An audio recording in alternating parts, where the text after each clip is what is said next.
लाल सलाम जिंदाबाद जिंदाबाद।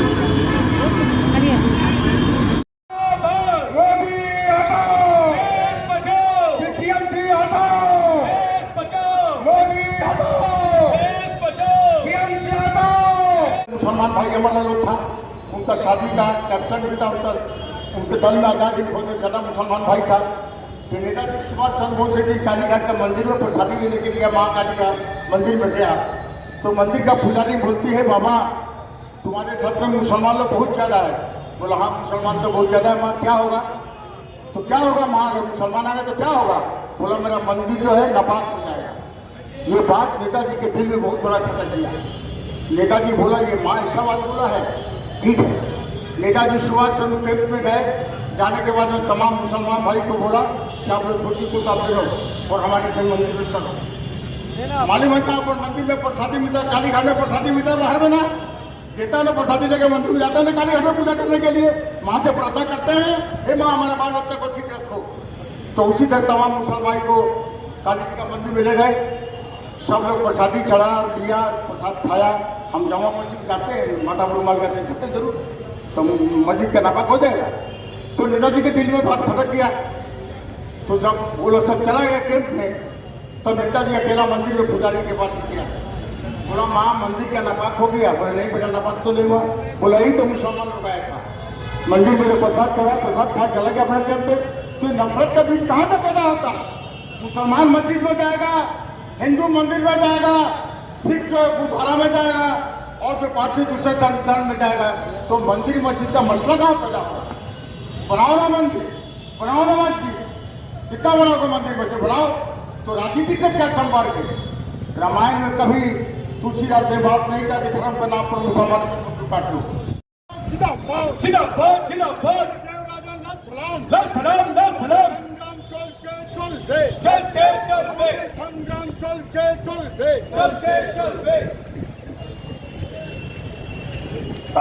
किसी भी धर्म के ऊपर विश्वास कर सकती है, और कोई भी धर्म के ऊपर विश्वास ना करके भी हम हिंदुस्तान के नागरिक बन सकते हैं, संविधान में लिखा है।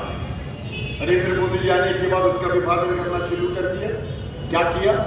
2014 दिसंबर 21 तारीख से पहले बाहर से जो आकर के हिंदुस्तान में रहने वाले सभी लोगों को हम हिंदुस्तान की नागरिकता देंगे, लेकिन किसको किसको देंगे? हिंदू, सिख, ईसाई, बुद्ध, जैन, पारसी, 6 धर्म को देंगे। मुसलमान अगर आया है तो उनको हम नागरिकता देंगे। क्या संविधान में लिखा है? समान अधिकार है।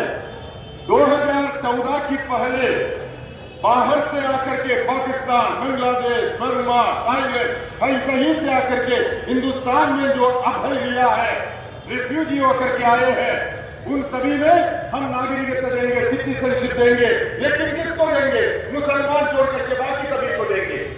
ये क्या भेदभाव नहीं है? ये डिस्क्रिमिनेशन नहीं है? क्यों?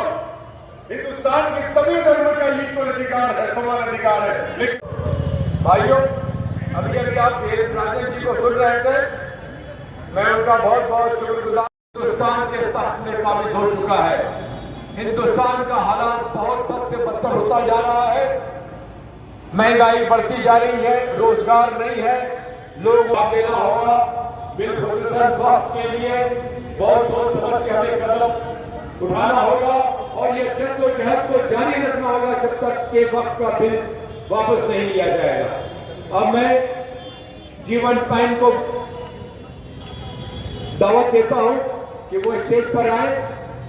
जीवन पाइन हमारे बॉर्ड ब्लॉक के नेता है, शासन में काम कर रहे हैं। ये देखते हुए आप अपना मत, अपना विचार जरूर से अपने दिल में सजा के रखिएगा। जो समय आए तो वोट के माध्यम से उत्तर दीजिएगा। यही बोलकर मैं अपना वक्तव्य समाप्त। আমরা ফরওয়ার্ড ব্লক এই যে বিভিন্ন সেক্টরের উপরে, বিভিন্ন ধর্মের উপরে আঘাত হানার যে নীতি প্রয়োগ করছে, তার বিরুদ্ধে আমাদের লড়াই সংগ্রাম চলবে, আগামী দিনেও চলবে। ফরওয়ার্ড ব্লক রাস্তায় বসে থাকবে না। আমরা নেতাজির পার্টি যখন নেতাজি সংগ্রাম করেছিলেন, দেশকে স্বাধীন করার জন্য তিনি লড়াই করেছেন। আর আজকে দেশ স্বাধীন হওয়া কিভাবে স্বাধীন হয়েছে আপনারা সকলেই জানেন। কিন্তু আজ দেশ যেভাবে স্বাধীন হয়েছে সেই স্বাধীনতা আমরা চাইনি, এত বেকারি আমরা চাইনি, এত আর্থিক কষ্টের মধ্যে মানুষ থাকবে এটা চাইনি। আজকে সংবিধান থেকে সমাজবাদ কথাটা তুলে দিতে চাইছে, আজকে সংবিধান থেকে প্রজাতন্ত্র কথাটা তুলে দিতে চাইছে। এর বিরুদ্ধে আমাদের লড়াই, তীব্র লড়াই, শুধু পশ্চিমবঙ্গের বুকে নয়, কলকাতার বুকে নয়, সারা ভারতবর্ষের বুকে যেভাবে চলছে আমরা সেইভাবে সেই লড়াই চালিয়ে যাব। देखिए, अभी जो वक्फ बिल का जो संशोधन किया है, अभी हमारे देश का कोई प्राथमिकता में नहीं आती है। देश की सरकार को एक प्रायोरिटी एजेंडा तैयार करना है। एक प्रायोरिटी एजेंडा में हमारे देश में महंगाई आसमान छू जा रहे, बेरोजगारी बढ़ती जा रहे, देश की संपत्ति की बिक्री हो जा रहे और देश में घृण राजनीति फैला जा रहा है। और इसी के ऊपर चर्चा ना करके लोगों को धर्म के नाम पर धार्मिक सेंटिमेंट के ऊपर विभाजन करने की जो कोशिश है, उसी का और एक पहल है ये वक्फ संशोधन नियम जो लेके आए। अभी हमारे देश में ऐसा कोई ज़रूरत नहीं पड़ा वक्फ की ज़मीन को लेकर के सरकार का कोई मुसीबत आ गया है। वक्फ जो होती हैं वो किसी का दान होती है, वो भी दान है इसका कोई चैरिटी करने के लिए है। तो मुसलमान लोग हैं अपना धर्म के ऊपर मस्जिद तैयार करने के लिए, यतीम खाना तैयार करने के लिए, मदरसा तैयार करने के लिए, कब्रिस्तान तैयार करने के लिए, उसका धार्मिक आवश्यक के लिए जो दान देते हैं उसको वक्फ कहते हैं। वो वक्फ में अगर दे दिया है उसके बाद उसका मालिक अल्लाह हो जाती है, तो उसका दूसरा सरकार का कोई हस्तक्षेप करने का कोई अधिकार नहीं है। हमारे देश में जो कानून तैयार करना है, सरकार का अधिकार है कानून तैयार करने का, लेकिन कानून जब तैयार करेगा वो कानून हमारा संविधान के मुताबिक होना चाहिए। संविधान की जो अलग अलग धारा है उसी के अनुसार होना चाहिए। लेकिन ये जो संशोधन हुआ है हमारा संविधान के उल्लंघन हो रहा है। संविधान की जो आर्टिकल 26 है, आर्टिकल 26 के अनुसार सबको अपना अपना धर्म के ऊपर विश्वास करने का अधिकार है, अपना अपना धार्मिक संस्था बनाने के अधिकार है, उसका नियंत्रण करने का अधिकार है, उसका मेंटेन करने का अधिकार है। ये अगर सरकार अगर हाथ लगेगा, हस्तक्षेप करेगा तो उसी आर्टिकल के उल्लंघन हो जा रहे। तो संविधान भी तोड़ रहे, जिस संविधान के ऊपर हाथ रख करके जो प्रतिज्ञा लेकर के सरकार चलाने के लिए आए हैं ये लोग संविधान तोड़ रहे। जब देश की जनता अपना बुनियादी समस्या की जो बात उठाती है तो प्रधानमंत्री पार्लियामेंट के अंदर 15 मिनट जो भाषण दिया है उसमें 14 मिनट उन्होंने कुंभ मेला के बारे में भाषण दिया, तो 1 मिनट की देश की बुनियादी समस्या के बारे में भाषण नहीं किया। हमारे जो पड़ोसी देश राज्य है मणिपुर जल रहे हैं, 1 साल हो गया है, अभी मई 3 तारीख से हुआ है, अभी इतने महीने हो गया, अभी तक हमारा देश के प्रधानमंत्री के मणिपुर के बारे में 2 मिनट भी नहीं बोला, ना पार्लियामेंट में बोला। उन्होंने पूरा दुनिया घूम रहे, अपना प्लेन लेकर के पूरा दुनिया घूम रहे, लेकिन 2 मिनट भी उसको मिला नहीं है मणिपुर में जाकर के जो पीड़ित लोगों से बात करना, उसको एक आश्वासन देना हम देश की सरकार आपके साथ है, ये बोलने का समय उसको नहीं मिला। तो उसका मतलब ये है कहाँ पर धार्मिक आधार पर लोगों को विभाजन करके जो बुनियादी समस्या से लोगों की श्रद्धा को विकर्षण करने के लिए जो राजनीति कर रहे, इसके खिलाफ नेताजी सुभाष चंद्र बोस द्वारा बनाया हुआ पार्टी फॉरवर्ड ब्लॉक ने देशभक्त लोगों के अंदर ये मैसेज देने के लिए हमने आज किया सभा आयोजन किया है। देश को फिर धर्म के नाम पर बंटवारा करना, देश की जनता को बंटवारा करना, एक घृण राजनीति रोकने के लिए हम सभी लोग एकत्रित होना जरूरी है। इन लोगों ने इस देश को विभाजन करने की कोशिश कर रहा हूँ, इसलिए आज हम लोगों ने सभा दिया है।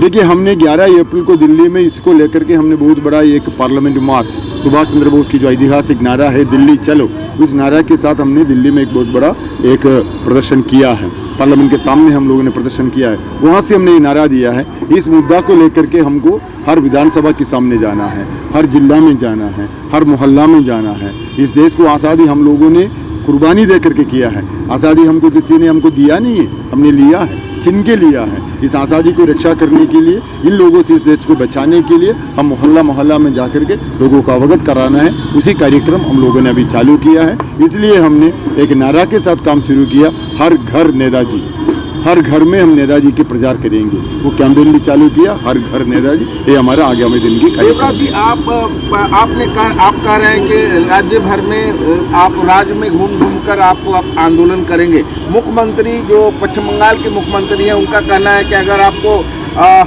वक्फ अमेंडमेंट एक्ट पर अगर धरना देना है तो आपको दिल्ली जाना होगा। ऐसा नहीं है, पूरा हिंदुस्तान में वक्फ के खिलाफ लोग रास्ता में आए हैं। जैसे आज आसाम में, त्रिपुरा में, केरला में बस बड़ा रैली हो रहे, तमिलनाडु में हो रहे, आंध्रा में हो रहे, हर जगह के लोग दिल्ली जाकर के क्यों? हमारा देश में आज की जो नया तकनीक के साथ कहीं भी बैठ करके आप बात करेगा तो दिल्ली तक सुन पाती है। आपका हाथ में जो मशीन है ना, उसी मशीन से आपका प्रधानमंत्री के कान तक पहुंचती है। तो इसी के लिए नहीं आपका कलकत्ता में बोलने की जरूरत ही नहीं है, दिल्ली जाके बोलिए। आप दिल्ली जाके बोलना आता है, उनका भी जिम्मेदारी बनती है। यहाँ पर जो दंगा हो रहा है उसको रोकने की जिम्मेदारी उनका भी होती है, उन्होंने भी उसी से फ़ायदा उठा रहे। जो 26,000 लोगों की जो नौकरी चला गया है, उससे भी जनता की श्रद्धा को विकर्षण करने के लिए उसको उन्होंने इस्तेमाल कर रहे हैं। वो अभी 40,000 लोगों की नौकरी अभी खतरे में है, उसको लेकर के भी उन्होंने अभी मचाना शुरू कर दिया है। उनसे भी श्रद्धा को विकर्षण करना है, डाइवर्ट करना है। इसलिए वो उसका जो राजनीति है, वो राजनीति हमारा इस बंगाल में नहीं चलेगा। वो बीजेपी को पैर रखने का जगह ज़मीन वो तैयार करके दे रहे, वो राजनीति उसको भी बंद करना चाहिए।